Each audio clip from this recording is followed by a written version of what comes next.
ఎందుకంటే ఇక్కడి నుంచే ఈ లాంచ్ ప్యాడ్స్ దగ్గర నుంచే ఈ ప్రాంతాల దగ్గర నుంచే పాకిస్తాన్ భారత్లో ఉన్న ప్రధాన నగరాలని కాన్సన్ట్రేట్ చేస్తోంది. ఇక్కడ నుంచే మిసైల్స్ని లాంచ్ చేస్తోంది, ఇక్కడ నుంచే డ్రోన్లని పంపిస్తోంది. కాబట్టి మనని మనం రక్షించుకునే చర్యల్లో భాగంగా, డిఫెన్స్లో భాగంగా ఈ ప్రధాన నగరాల్ని కంప్లీట్గా టార్గెట్ చేసిన పరిస్థితి చూస్తున్నాం. పాకిస్తాన్ కంప్లీట్ మ్యాప్ మనకు కనిపిస్తోంది. గిల్గిట్ బాల్టిస్తాన్, ఖైబర్ పఖ్తూన్ఖ్వా రీజియన్ మనం చూస్తున్నాం. పంజాబ్, సింధ్ ప్రాంతం, బలూచిస్తాన్ ప్రాంతం మనకి కనిపిస్తోంది. కొహాత్ ప్రాంతం ఇదంతా కూడా కంప్లీట్గా ఒకటిగా ఉండేది. ఆ తర్వాత కొంత డివిజన్ మనకు కనిపిస్తోంది. పెషావర్, ఇస్లామాబాద్, సియాల్కోట్, కరాచీ, క్వెట్టా, అదేవిధంగా ఫైసలాబాద్ ఈ ప్రాంతాలపైన భారత్ దాడి చేసిన పరిస్థితి.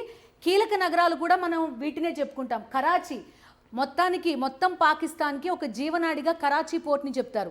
పాకిస్తాన్కి ఏవైతే దిగుమతులు వస్తాయో అన్నీ కూడా కరాచీ పోర్ట్ నుంచే రావాల్సిన పరిస్థితి. 1971లో భారత్ టార్గెట్ చేసింది కరాచీ పోర్ట్నే. ఆ సమయంలోనే బంగ్లాదేశ్ కూడా ఏర్పడింది. ఇప్పుడు ఏం జరుగుతుంది? సో ఈ హై లెవెల్ వార్ అనుకోవాలా, లేకపోతే హై ఇంటెన్సిటీ వార్ అనుకోవాలా? దీని ఫలితం ఏ విధంగా ఉంటుంది? బలూచిస్తాన్ ఏర్పడుతుందా అనేది ఒక ప్రశ్న. వెంకటేష్ మనతో పాటు లైవ్లో జాయిన్ అవుతున్నారు. ఇస్మాయిల్, 9 o'clock వెంకటేష్ చెప్పండి. 9 o'clock మనం చూస్తున్నాం, మరొక ప్రెస్ బ్రీఫింగ్ ఉన్నట్టుగా కూడా తెలుస్తోంది.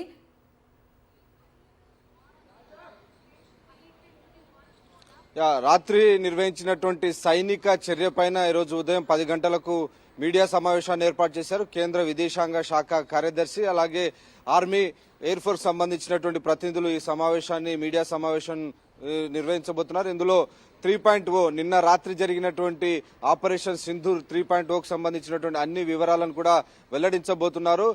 గట్టి సైనిక చర్య తీసుకొని పాకిస్తాన్ చేసినటువంటి దుస్సాహసాన్ని తిప్పికొట్టడంలో భారత్ చాలా సక్సెస్ అయింది. పాకిస్తాన్ కూడా అడ్మిట్ చేసింది, తమ 2 యుద్ధ విమానాలు కూలిపోయాయని పాకిస్తాన్ స్వయంగా అడ్మిట్ చేసినటువంటి పరిస్థితి మనం చూసాం. సో ఎక్కడ కూడా పాకిస్తాన్ ప్రయత్నాలు ఫలించలేదు. ప్రధానంగా మిలిటరీ బేస్లను టార్గెట్ గా చేసుకుని దాదాపు పాకిస్తాన్ 50 వరకు ఆత్మాహుతి డ్రోన్లను పంపింది. వాటన్నిటిని కూడా గాల్లోనే కూల్చివేయడంలో భారత ఎయిర్ డిఫెన్స్ సిస్టమ్ పూర్తిగా సక్సెస్ అయింది. అనేక medium range, small range, long range లో ఉన్నటువంటి సిస్టమ్స్ అన్ని కూడా యాక్టివేట్ చేయడం వల్ల ఏ ఎత్తులో వచ్చినప్పటికీ, ఎంత దూరం నుంచి వచ్చినప్పటికీ వాటిని ఇంటర్సెప్ట్ చేసి వాటిని కూల్చివేయడంలో భారత ఎయిర్ డిఫెన్స్ సిస్టమ్ తన సత్తాను చాటడంతో పాకిస్తాన్ ప్రయత్నం ఒక్కటి కూడా సఫలం కాలేదు.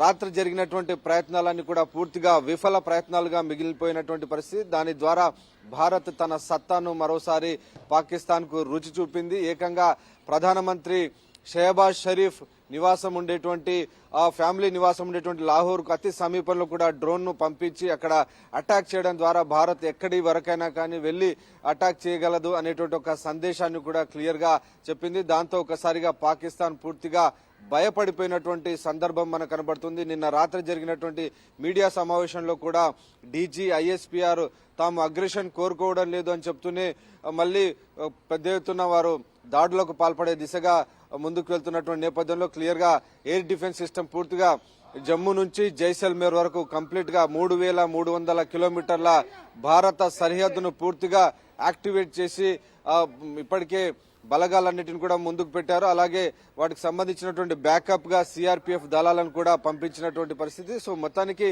కంప్లీట్ గా ఆర్మీ అంతా కూడా పూర్తి ప్రిపేర్డ్నెస్ తో ఉంది.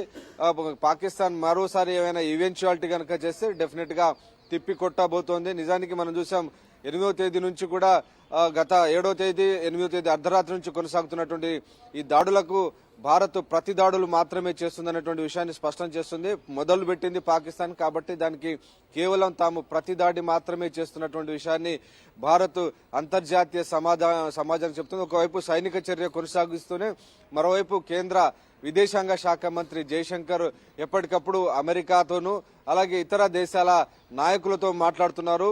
భారత్ చేస్తుంది కేవలం రెస్పాన్స్ మాత్రమే, ఒక ప్రతిదాడి మాత్రమే, తాము దాడులు చేయలేదు అనేటువంటి విషయాన్ని కూడా అంతర్జాతీయ సమాజానికి చెప్పడం ద్వారా ఇండియా చాలా జస్టిఫైడ్ గా, చాలా రెస్పాన్సిబుల్ గా అటాక్ చేస్తున్నటువంటి విషయాన్ని మనం చూస్తున్నాం. దాంతో పాకిస్తాన్ అంతర్జాతీయ సమాజంలో ఏకాకి అయింది.